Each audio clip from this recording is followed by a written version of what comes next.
Time, everyone, for another edition of AEW Unrestricted. We are the official podcast of All Elite Wrestling. Tony Schiavone and Aubrey Edwards. What's up, Aubrey? Hi, hello. How are you? I'm beaten up, thrown around, working for a living. Working for a living. I love it. Love it. I was like, beat up, thrown around. What are you doing? You getting in the ring now? No, I'm just doing too much in my life. That's all. Thank God. Thank God. But thank God is right for an old man to be able to do all this stuff. Right? Jeez. Yeah. Hey, all right. What are Swerve we doing Strickland today? is our guest. Hey, Swerve. Yo. How are you, Hello. brother? I'm great, man. You know, I'm always on the move, so I just get my workout in, and I got a full day of maneuvering, doing what I got to do. You know how it is. I do. Maneuvering. Yes. That's what we all do, right? You know, it never stops. You never stop moving, man. Yeah. Well, it is, first of all, it is really great to have you in AEW. I know you and I worked in MLW for a time. It was great when I found out you were coming in. And all of a sudden here, after you're in, not too long after you arrive, you become a champion in AEW. And Wild. You and Keith Lee are AEW World Tag Team Champions. I'm going to hit this one first of all. First question is, it's not even on our list here, I don't think. What? You're going off script already? Yeah. Ooh, I love it. Okay. How did Whose House, Swerve's House start? So, funny story with this. It was actually in Defy in 2016, me versus Leo Rush. I remember that. Yep. Yeah. Yep. Some fan was like bickering or jaw jacking at me, and I literally stopped the match and went over to that corner and said something about it was along the lines. I'm like, oh, don't forget, this is Swerve's house, and the whole crowd just erupted, and it went into Whose House, Swerve's House chant. That was back in 2016. Wow. And I was like, oh, okay, cool. And that match just made its rounds all around the independent circuit, and I went overseas too. And in the UK started picking up on Whose House, Swerve's House, and then LA started picking up on Whose House, Swerve's House. Then when I went to Evolve on the East Coast, up and down the East Coast, it was Whose House, Swerve's House, all just from that one clip. I never really started it. I never started the chant either. It was just a natural thing. And then my favorite football team is the LA Rams. And lo and behold, when they moved over to the SoFi Stadium, their slogan was Whose House, Rams House. And I was like, huh, interesting. Maybe they're wrestling fans. Who would have known? I need to find out the origin of that. I really do. I need to start looking through my resources and figure out, all right, how did this start up with the slogan going around the entire arena, literally the words and phrasing. It's one of those things where it's good artists create, better artists steal. So it's definitely plausible that they're all actually just wrestling fans. I'm way more than okay with that, so because my team won the Super Bowl using my slogan, I'm just saying. So yeah, we need to get I'm mad at it. We need to get you. Have you gone to a game at SoFi? I have not been to SoFi Stadium yet. I want to so bad. Yeah. Yeah. Yeah. Well, we were next door at the Forum, so I was just thinking maybe you can get on they can get you on the PA with a video. Please. Saying Whose House, Rams House, or something like that. Please. I swear I'm about to become an adoptive LA resident, man. I swear I love that city so much, and I love the team. Yeah. You know what? I mean, I love LA too. I do. Yeah. Yeah, I love it. You're already the LA thing definitely makes sense just because, you and Keith Lee have been doing the whole Shaq and Kobe type thing. And it's just it works real well just because anyone who does know the reference, those two guys kind of never really got along, but they were winning championships together. Go figure. It's almost like it was foreshadowing. Congratulations, champ. It was a little idea that was planted, and being friends with Jeff Hamilton, who makes my jackets, my ring jackets and stuff. He's literally handed Shaq and Kobe their jackets when they won the championships. He designed them jackets when they won their first ones in the form, so it was just wow, this is kind of poetic in a sense. So I like where it went. I like where it took us, destiny wise, fulfilling that prophecy, you should say, winning championship gold. This is not your first foray into championship gold. You've got quite a history. You've got MLW World Heavyweight Champion, Evolve Champion, CZW Wired TV Champion, CZW World Heavyweight Champion, Defy Champion twice over, PCW Ultra Heavyweight Champion, and now you're obviously the tag team champs with Keith Lee. Yeah. So fantastic resume. It's absolutely incredible. And I remember that match in 2016. I hadn't reffed yet, but I was up in the rafters, and I remember that Leo Rush came out with his like paint on his chest. That match was incredible, absolutely incredible. Thank you. Anyway, Thank you. Let's talk about the current. You won the championship at Fyter Fest Night 1. Swerve In Our Glory versus Young Bucks versus Powerhouse, Hobbs, and Ricky Starks. It was an absolutely incredible match. Can you talk about what it was like from your perspective? From my perspective, it was just like seeing everybody was like dialed in from second to second to second to just sequence to sequence to sequence. Everybody was on their A game. Just seeing the progression of just the little time that me and Keith working with Starks and Hobbs, how they just elevated their game time and time and time again, from like our tag match in New Orleans, which was my AEW Dynamite debut, to our triple threat between me, Jungle Boy, and Ricky Starks, to Hobbs' singles match with Keith Lee, to our triple threat at Double or Nothing. Like just seeing that progression, elevating how they elevated their game is just incredible to see. I knew it was going to be tough, and and the Bucks are the Bucks. They're just a legend in themselves. They're like the top of the food chain when it comes to AEW, but also when it comes to tag team wrestling in any genre, any decade. I feel like they are literally the top 5 in any conversation. Just for everybody to just be dialed in like that is incredible. You don't really get those moments like that with a crowd that hot in Savannah. Our debut in Savannah, Georgia, on top of that, it was just all the stars aligned. And then Keith, like I said, I said this in the post match after we won the tag team championships in the ring. Just seeing where Keith came from, he was just like at the higher heights in pro wrestling, then hitting the low of lows, and then his health concerns, and then not knowing if he'd be alive or even be able to step in the ring again, to coming back to pro wrestling and coming to AEW. To me, like I was in the arena, in all those arenas in like the height of his careers, and then possibly knowing that, man, like this dude may not be able to like be in this tip top shape ever again, to doing this with him and winning the tag team championships. Like there's a lot of I have a lot of pride in that man. I got a lot of pride in our tag team. And I just all the glory to the man. That's what, like, basking his glory is a true testament to who he is. So like all glory goes to that man, Keith Lee, and for putting up with me in these promos every week. Well, listen, they're entertaining promos. The fans get it. The fans are into it. So kudos for that. When you and Keith started teaming not too long after you first came in, whose idea was that? How did that all develop where you guys would become a tag team? I honestly believe there was an injury that happened. Like Keith was supposed to like side with somebody else, and I can't remember the name. I can't remember the person, but there was a familiarity between me and Keith, like back in like before Keith signed and left the Indies. Mm-hmm. Like me and him used to tag overseas, and we've had like some fun matches in like AAW and stuff in Chicago when we used to tag there. We competed against a lot of some of the best, like Zack Sabre Jr. and like Riddle and like Pentagon and all these other guys in tag team before. So it was like, oh man, like you guys are familiar with each other. I think you should fill in for this guy that we had an idea of Keith tagging with. And I was like, oh, that's easy. That's fine. We can definitely make some magic there.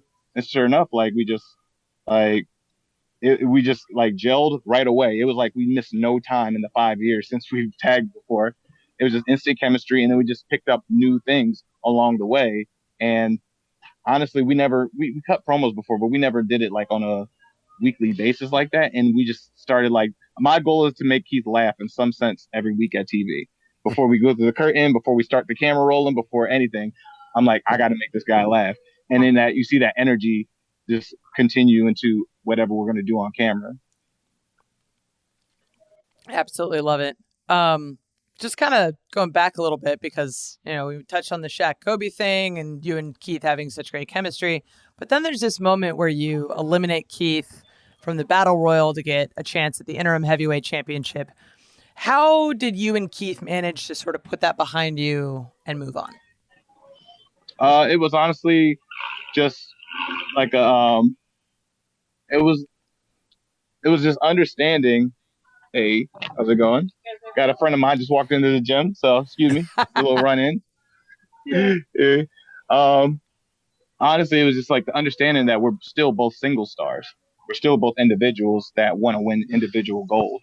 We know we're a powerhouse together. It's almost like I'm like, once again, going back to the Kobe and Shaq thing, they've thrown basketballs at each other when at practice, and like somebody missed a play. Somebody was going into business for themselves a little bit to try to, be the star of the team. It's like, hold up, we can win individually, but we can like dominate together. It was one of those like type of come to realization moments that's just like, and we had a common enemy at the time with like Starks and Hobbs, just like rubbing those wins in our faces, like, oh, you never beat us. I'm like, all right, we'll put this aside. We'll handle this later, but we got to deal with these guys. And I feel like having the common enemy, that's where we really like gel together. All right, let's get back together. Let's beat these two asses, and then we'll resolve this. And if there's championship gold individually or tag team at the end of this, we'll cross that road when we get to it. You know what I mean? So I really feel like it was just like the competitive nature. I feel like, once again, this is like the most competitive roster in wrestling there is. And if you don't have a competitive nature, you're in the wrong business and you're in the wrong company. So you need to be like always trying to like climb to the top, fight, scratch, claw to try to even just get opportunities, let alone to get championship wins. Just, you know what I mean? So we figured we were better off doing that together rather than separate. We're talking to Swerve Strickland. Swerve, you guys had a moment in Atlanta. Kevin Gates, your buddies at ringside, megastar, and this whole angle with the petition and Mark Sterling gave us really one of the more entertaining segments we've had in a long, long time. Talk about that, how that came together, because that was quite a moment. That really was. On Dynamite. I feel like that's what the beauty of this, what we do. We're not just like a pro wrestling company. There's still entertainment aspects in there. You want that crossover appeal. And I know, and I realize, like, man, if I can't have like a match on the show or the best match on the show, I'm going to try to get something standout moments. Get some standout moments that just like, it doesn't have to be me wrestling. I want to still entertain people. I want people to just enjoy my presence on TV. And just like having the connections that I have in the music industry, like going through like bookies and promoters and producers and stuff like that. This guy, he was like, hey, man, I see what you did with like Jeff Hamilton in LA. Right. Well, I booked Kevin Gates. This is like a month and a half ago at a convention that I did. He was like, I booked Kevin Gates, man. Like, and I'm a huge wrestling fan. Kevin is too, but he hasn't watched in a while. Do you think there's a way we can like get him in there, just to do something? Because he's never done anything like this. I'm like, oh, watch me work. Absolutely. And I just kept putting the bug in Tony Khan's ear week after week. Not like a long conversation, just 30 seconds. Like, hey, Kevin Gates. He's like, yeah. Then the following week, hey, remember I got Kevin Gates coming? He's like, yeah, for sure. I'm like, hey, Kevin, we got to talk about it. Hey, so like just inching.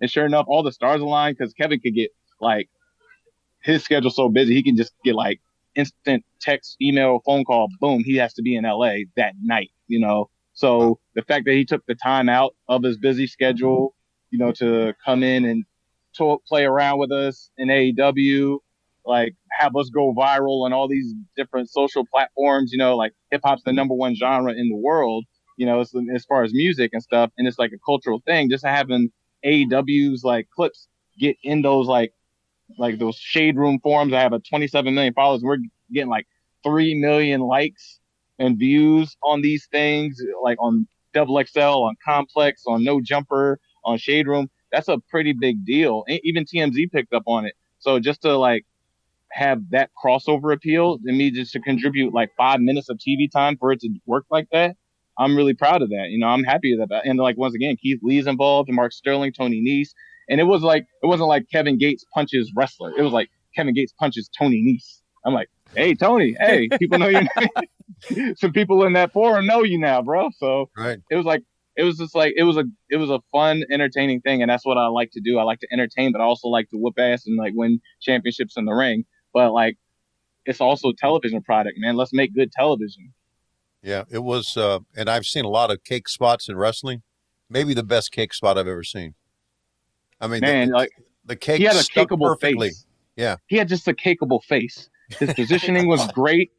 He's just like Mark Sterling's a boxy guy, you know. He has a cubicle face. So I figured like if I place this right, you know what I mean? Just like, and I flip it with the right, like it was like geometry, man. It's like if I get the right acute angle to go into a 90-degree angle, you know, E equals MC squared times, you know.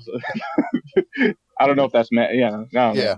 But it just worked out properly. It worked out great. Different subject, but I'll allow it. It's fine. Sure, I failed that class anyway. Don't worry about it. It's all good. You're doing quite well for yourself. We're talking to Swerve Strickland here on AEW Unrestricted. We've already touched on all of the championships he's won, tag team stuff, but we've got so much more to talk about coming up.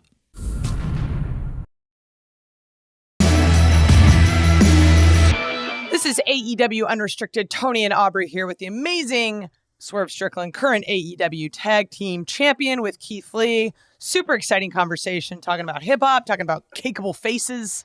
I'm using that phrase. That's a good term. I think we should add that to wrestling.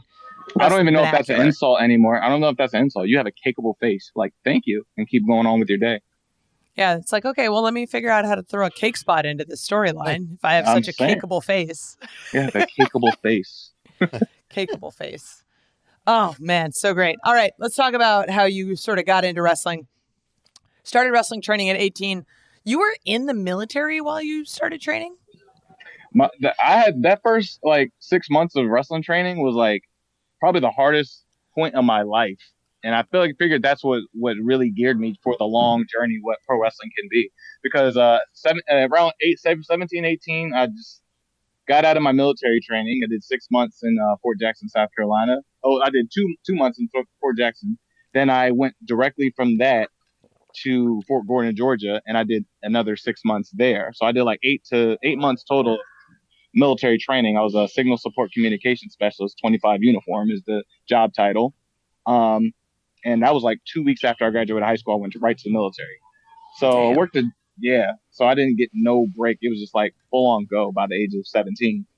Coming out of that, turned 18, started my wrestling training in Richmond, Virginia. After a month of training, I met Mia Yim. She came around and she was training a little bit at the Ground Zero Wrestling in Richmond at the time. So me and her go 13 years back. So that personal rivalry feud is never going to go away. So then my oldest daughter was born at the time too, when I was training.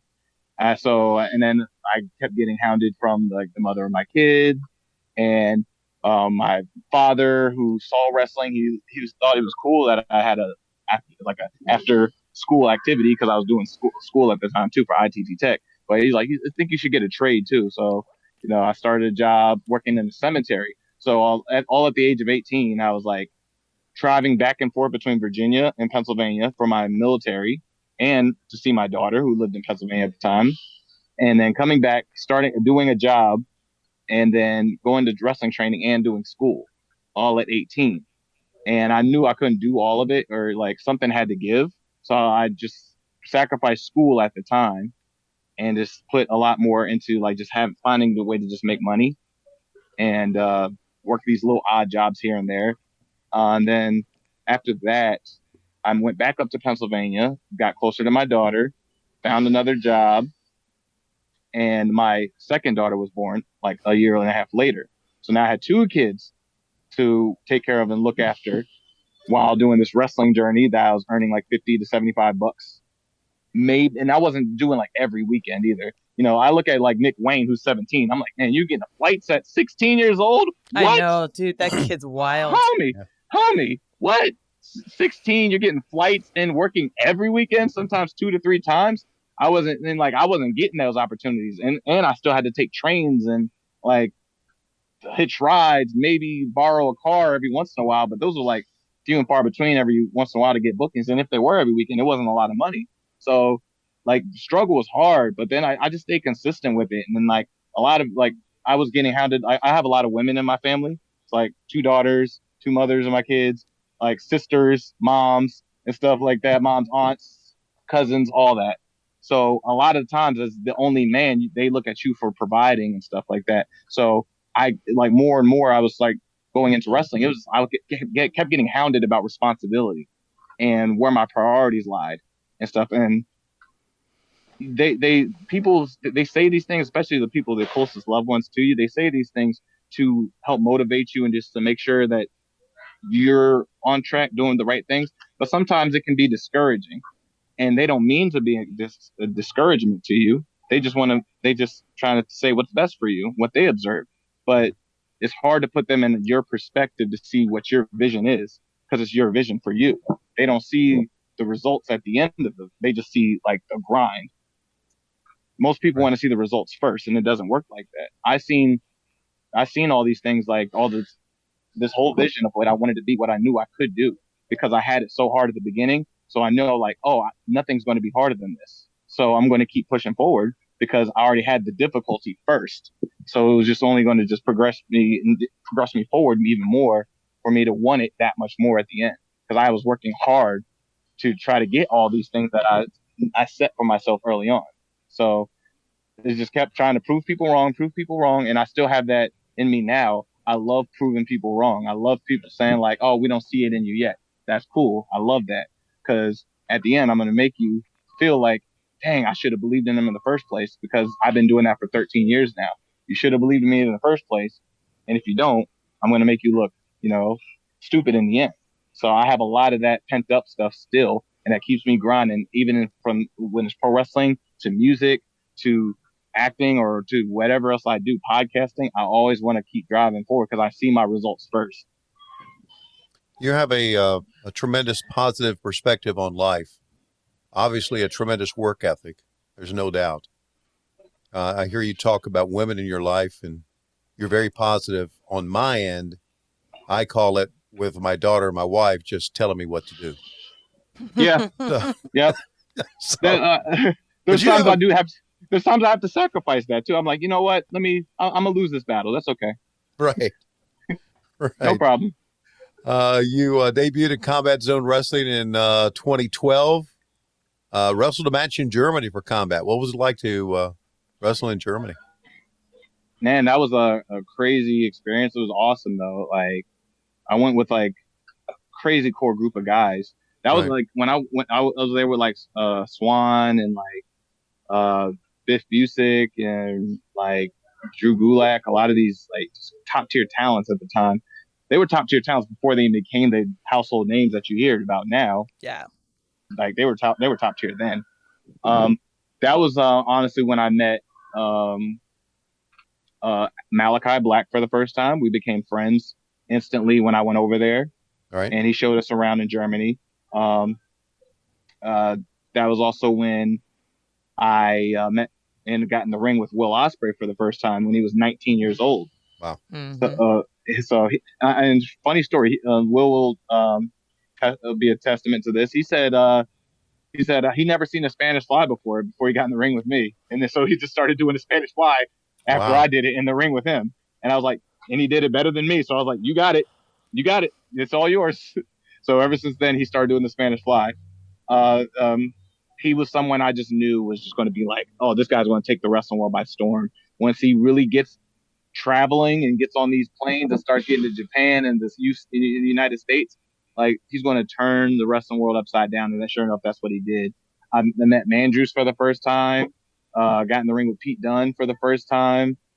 Just met just opened up this wave of talent that like the world hasn't really seen yet, really like tapped into. And that's what changed my perspective on wrestling too. When I came back to the States, I'm like, man, the guys coming over here, they're like 18, 19 years old and they're already got it. So that was my first experience with just going over there and then going back over more and more and more, becoming a regular over in the UK and the Germany scene is just like, you can't help but just be inspired and get better. You get better. And then also not just like a lot of people are talking about just trying to be the best in the world. I'm like, that's cool. But at this stage in wrestling in 2022, everybody's the best wrestler in the world. It's about being the most unique in the world. How can you be you? How can you innovate? Not just like in ring, but just be like, how can people feel for you a different way that they feel for another wrestler? Everybody, like we're seeing like Logan Paul just have banger matches already. We're seeing like all these guys like Shaq and Snoop Dogg can like go out there and kill it. So it's not even about being the best wrestler. I'm like, how can you be the most unique you can be in a roster or locker room, a television product, wherever you go, that you can be like and stand out and just like make your own lane. That's what my challenge is for the people in wrestling trying to get on now. Don't just try to be the best wrestler in the world. Just be the most unique you can be. Absolutely, like wonderful mindset to have. And, I think it fits your personality well with just how much hustle that you have. Just, hey, let's just get it done. Let's be me. Let's do this. I love it. Yeah. Thank you. So the first time I was introduced to you was Lucha Underground. You wrestled under a mask as Killshot. How did that character come around? How did that booking come around? I actually wrote it. So season 1, I just came in, did like 2 tryout matches. It was like big scramble matches. I was like tagged with Willie Mack on one of them. It was like 2 days. I did Saturday and Sunday, and Sunday I tagged with Willie Mack in like a crazy scramble match, and we ended up winning the match. And Conan was the one that actually got me the tryout matches because he saw my match with Mike Bailey in CZW. After that, they just like wanted to put a mask on me, and they said, "You come up with a name." Okay, cool. So me and a buddy of mine, Lucha Dragon, back in CZW, when I went home, we came up with like characters and names. We came up with Killshot. And so I sent them the name, and they made the mask based off of that name. So that had the crosshair mark on the forehead and all that stuff. So they just kind of came up with something real quick sketch. They didn't really give me much of a background, but they put me with like Willie Mack and Ezekiel Jackson at the time. His name was Big Rick.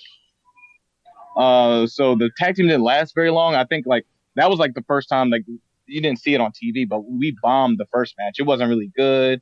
Like things were just falling apart, and we had to. The next day we ended up doing the match again, and we actually had a good match the following day. And we were supposed to win the trios titles on the debut of them, but we bombed so bad they switched it and put the titles on everybody else. And I promised myself like I'm never going to bomb ever like that again. After that night, I sat in my room in the hotel room. I was getting text calls to come out. Hey, come out, hang out. I was like, no, I'm soaking in. I sulked. I never sulk after matches, especially that late in my career when I thought I was getting it. I thought I was like, okay, yeah, I'm killing it right now. And then that was just like that reality check. It just like boom hit me, and I was like, no, I'm gonna sulk in this pain a little bit. I'm gonna figure this out. I'm never gonna have a moment like that in my wrestling career ever again. And then sure enough, we came back and killed it. And then season 1 kind of finished off, and we didn't. That was around the time we didn't know when we were getting to season 2, if we were going to get season 2, and it was like 6 months later. I took that time and just wrote out a character and a background, and I wrote like 3 stories. I submitted it to Krista Joseph, the head writer of the show. He liked it so much. He was like, all right, cool. We're going to combine all these ideas in a sense, and we're going to do some vignettes with you. And sure enough, and I was thinking, like, once again, I can't be the flashiest wrestler there. There's no way I'm going to be the highest flyer, the flashiest, the best luchador.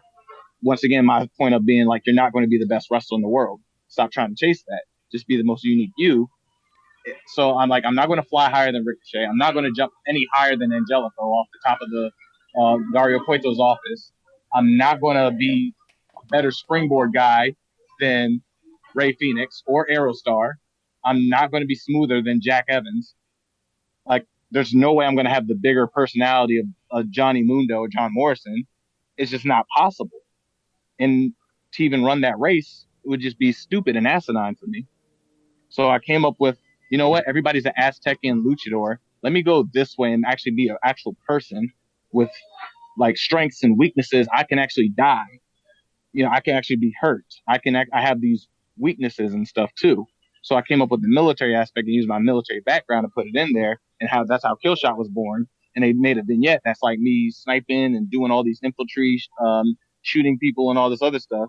And people like, oh, we know who that is. It was identifiable, and it like took off like rather quickly, season 2 into season 3. And then it was just like we went into the weapons of mass destruction match in season 3 with Marty the Moth. So now my character that I created was creating match types, right? Like that is dressing the entire arena. And then Dante Fox or AR Fox came in mid-season, season 3 to the end of season 3 where we had the Hell of War match. So now my character created another character off of these match types. So it's just like it's just an idea that just kept spiraling and spiraling and spiraling. That's how I just figured out, you know what? Let's stop trying to compete with, try to be, I'm going to be better than him, I'll be better than him. No, I'm going to be just unique as possible, that if everybody's going this way on the highway, I'm going to veer off and take the detour and find a different route to get to the same destination. Whether I get there before people or after people, at least I'm taking my own lane to get to the same destination. You know what I mean? And that's where everything really started coming together to me as far as like a personality in wrestling. Then when I went back to the indies after the season was over, I really started playing with like the music side of my passions, and really started turning up into like Swerve Strickland, and really started like International King of Swerve and getting people to sing along to Shaka Khan. And then that was just, and then like, really started like adapting to that side of me. So I was wearing different hats on both shows between the indies and like Lucha Underground. And that's where I was like, okay, I think I'm figuring this out. I think I'm realizing how to really tap into like just myself, just different parts of myself, and get them not just to like just do it, but get people to understand and connect with me. We'll talk more with Swerve Strickland. Talk about actually some of his music background, and we have fan questions when we return on AEW Unrestricted.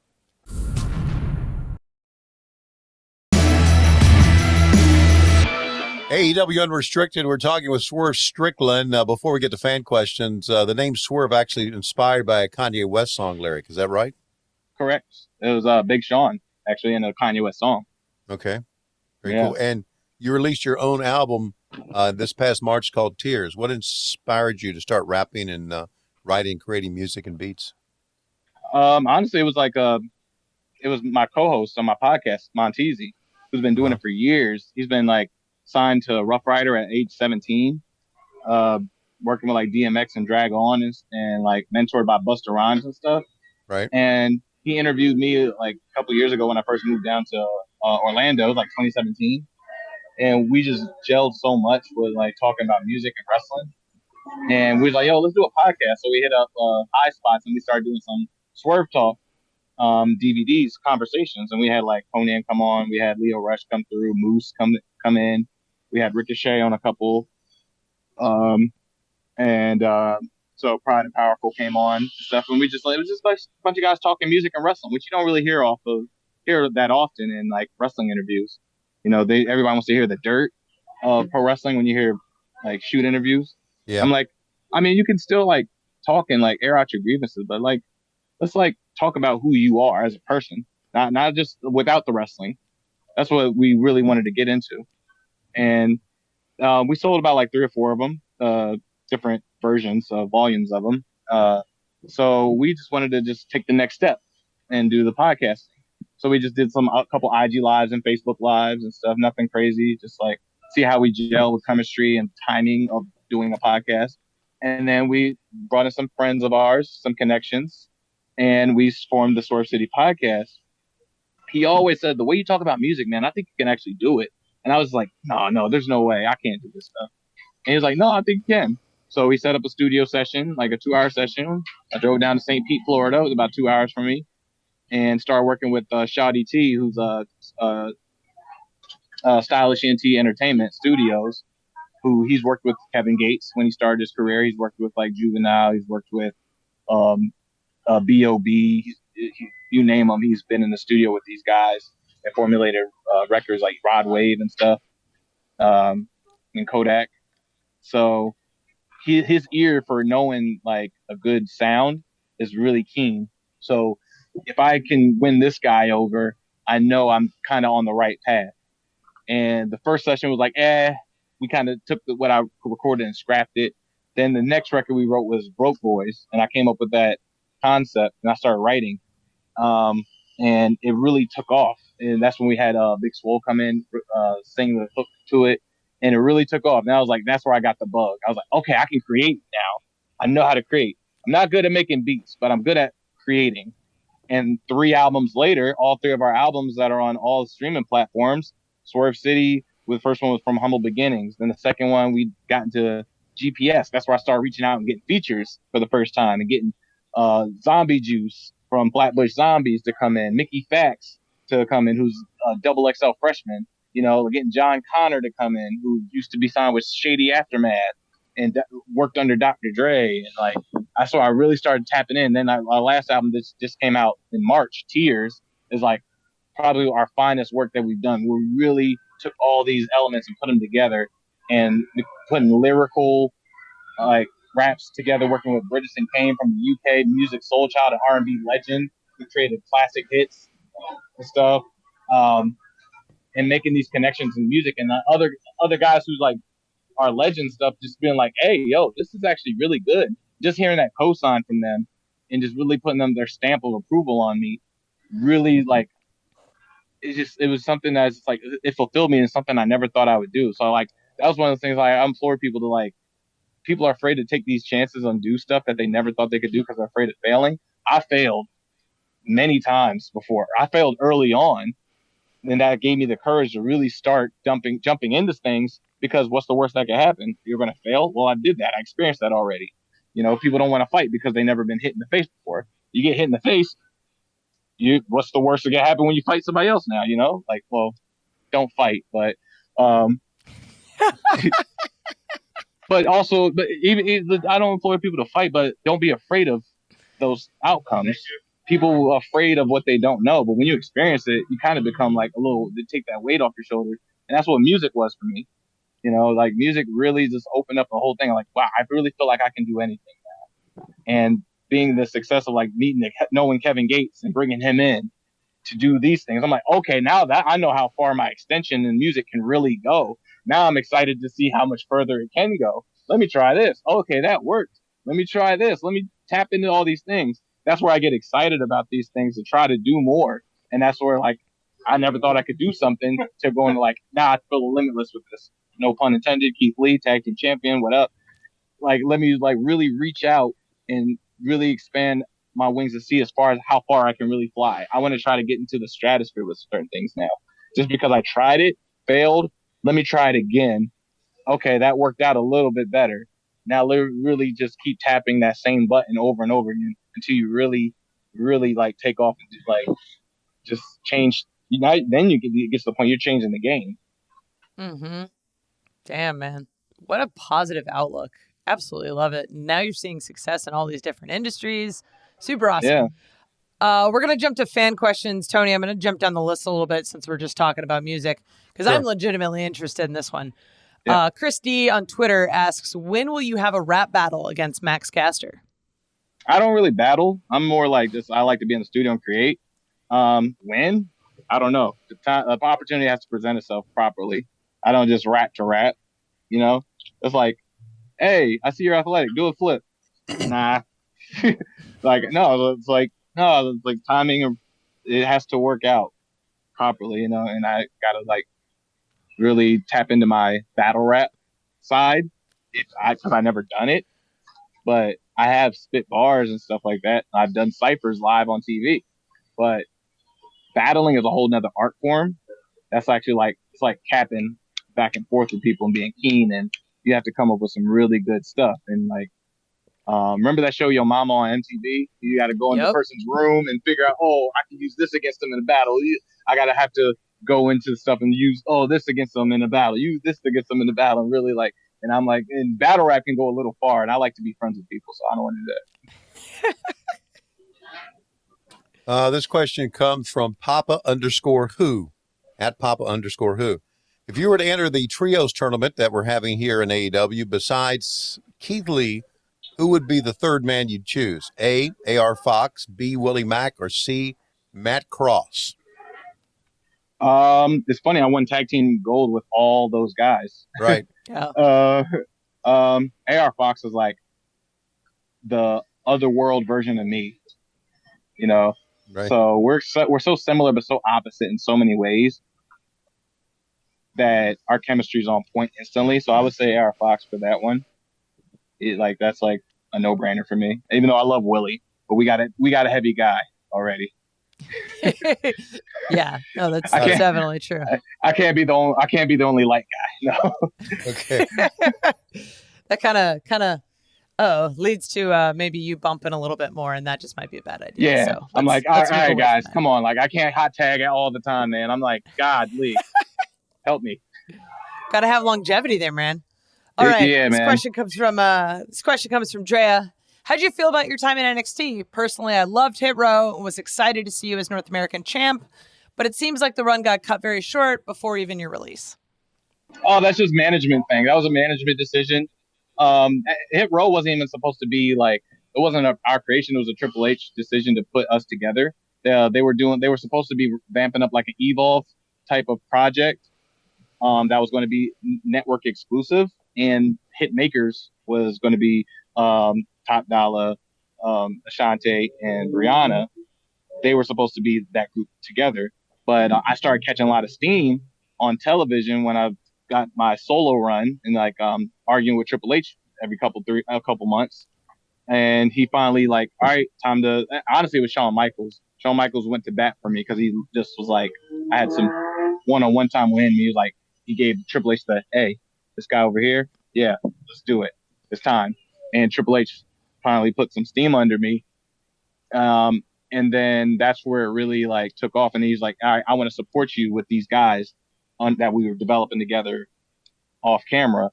And we just had instant chemistry. It's really very rare in the hip hop world. You get 4 people, including a female, in a group that have the same amount of chemistry, lyrically, promo wise, and just like interacting each other, like weaving in and out of conversation in like a minute and 10 seconds to get everybody's personality and all that stuff. It's very rare, and it's very like, it was the perfect storm of things. I just wish it would have lasted. It would have been cool to last longer, but things happen for a reason. I was happy for the moment with those guys.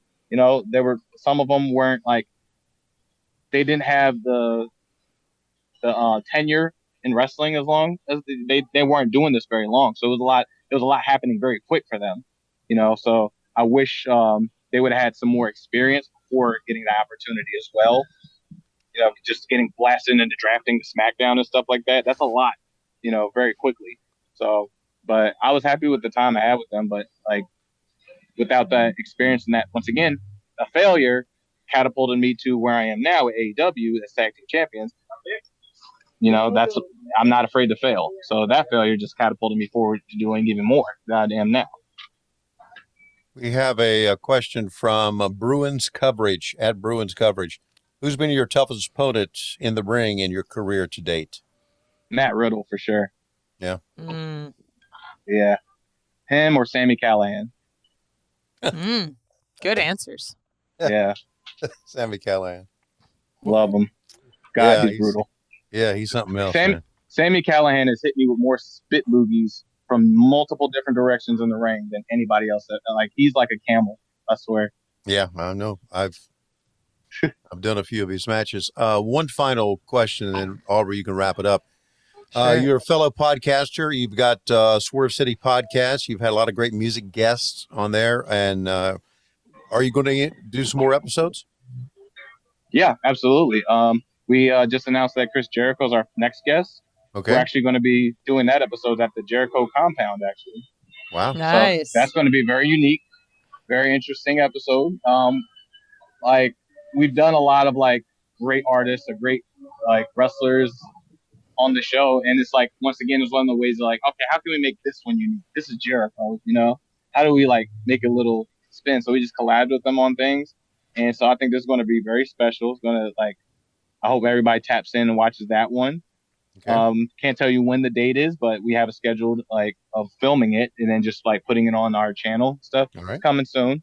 We all like TZ's always working the phones with like multiple different musicians, actors, comedians, just all different aspects of entertainment. Like and we had Lisa Ann on, and she had a great time.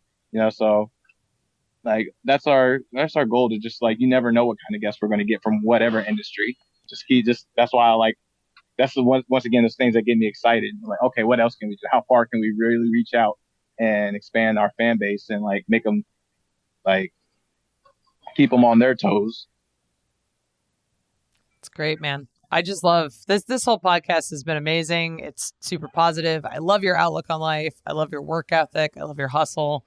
And I'm so happy you're finally at AEW. So thanks for being here today. Thank you guys for having me and making this transition money, man. Seriously. Easy. You can follow Swerve on Instagram and Twitter, Swerve Confident. You can also listen and follow this podcast. New episodes every Thursday.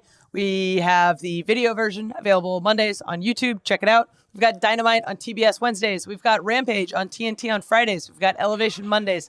Dark on Tuesdays. We've got all this TV coming at you and all this amazing wrestling, including Swerve and Keith, Tag Team Champions. I'm Aubrey Edwards, along with Tony Schiavone. Thank you for listening to AEW Unrestricted.